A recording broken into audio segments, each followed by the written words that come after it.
Becca here, and I am bringing you another one of Michelle's patterns. This one is called Ruby. Loom, I use my KB multi-knit loom set at small gauge, and for yarn, I used Yarn Be Dazzling. It is a medium 4-weight yarn, and the color is Cybersole. I picked this yarn because it is a thinner 4-weight yarn, and I wanted my final product to be lacy. I've already finished my infinity scarf, so today I'll just be doing a sampling for you. Let's walk through the pattern.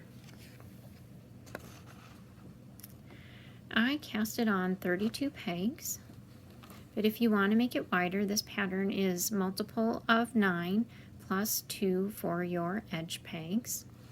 The pattern comes with written instructions and a chart. With this pattern, we are going to be using our even rows, which are going to be all knits, to prep for our odd rows. I have cast it on, and I am actually going to be doing row 0, so I'll be using this knit row to prep for my row 1. I set up my loom to include masking tape. I like to number my pegs for patterns where I'm moving lots of stitches. I also am using rubber bands in this case to mark the little groupings where I need to move stitches around. So I have one on 28, 23, 19, 14, 10, 5, and then of course my edge pegs. I know not everyone likes elastics because they can get in the way, so if you want to, mark your pegs or use your masking tape to mark your pegs, that is fine as well. Whatever really works best for you. For my edge pegs, when I am going left to right, I will be knitting, and then right to left, I'll be purling. But you can do whatever makes the most sense for you. So I am going to start knitting.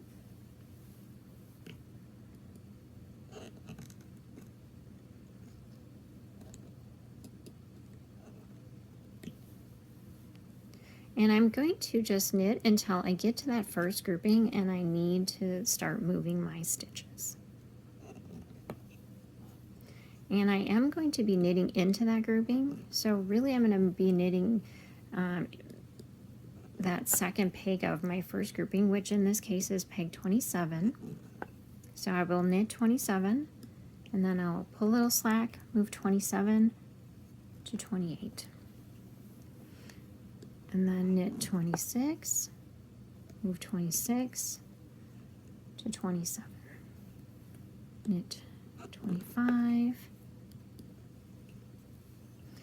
move 25 to 27.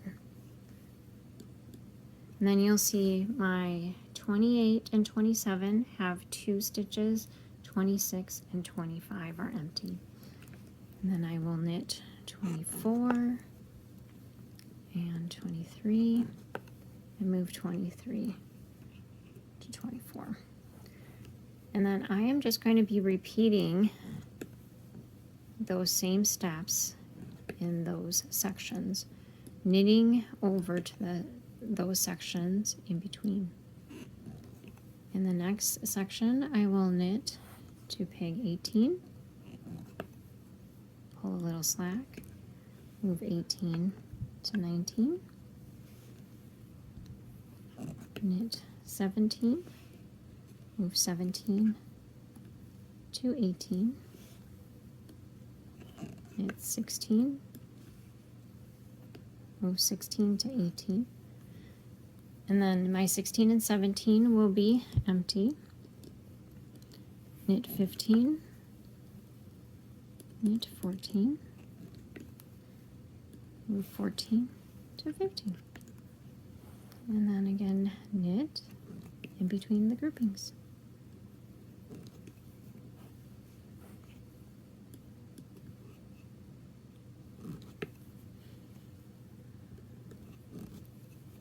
And then I'll be repeating those steps.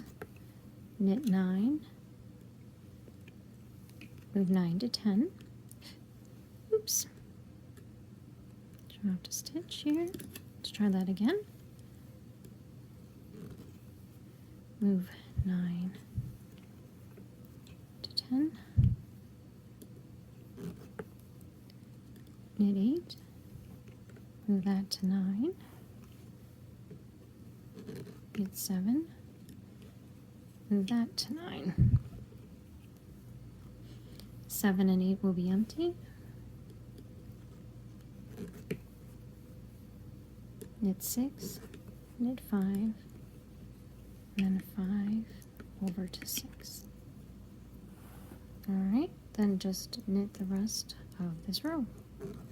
And then for me, my edge peg is a knit.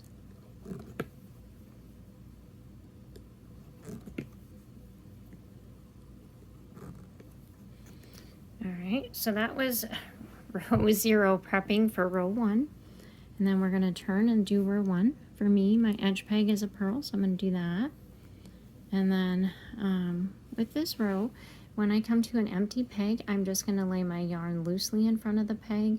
When I come to a peg that has 2 stitches, I am just going to knit both of those stitches over.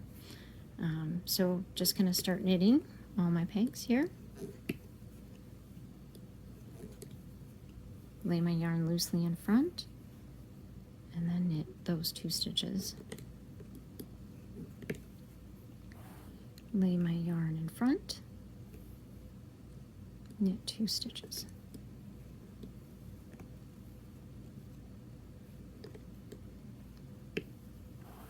And I'm just going to repeat that then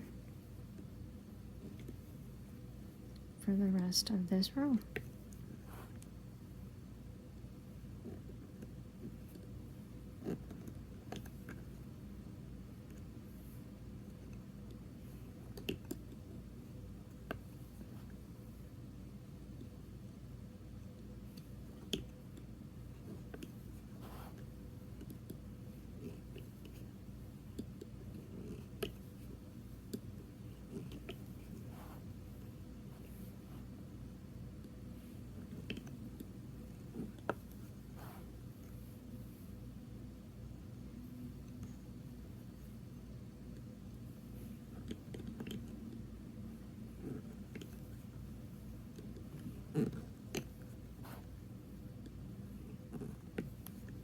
Alright, my edge peg, I'm going to purl.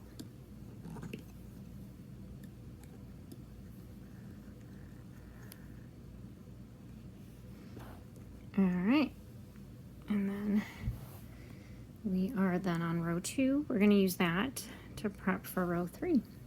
So start off with my edge, it's just a knit, and then I'm going to start knitting until I get to those sections in which I need to move stitches.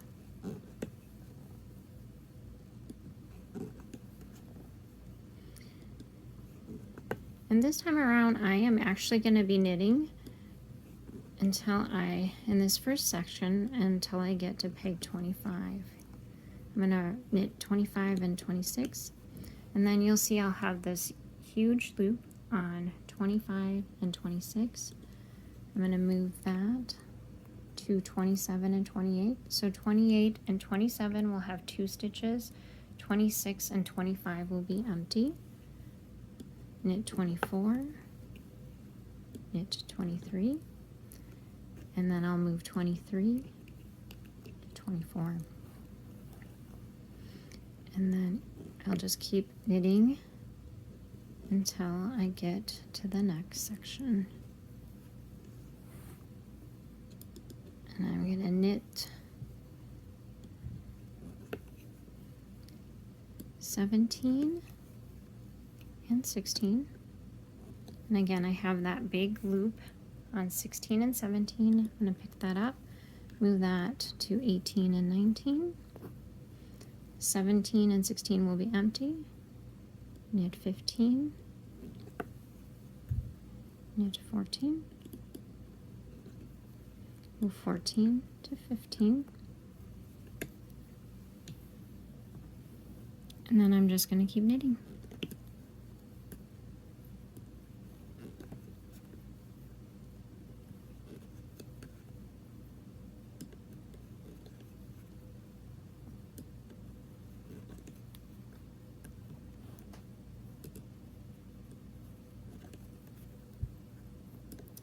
I'm going to knit 7 and 8. Again, I'll have that big loop on 7 and 8. I'm going to move that to 9 and 10. 7 and 8 will be empty. Knit 6, knit 5, move 5 to 6.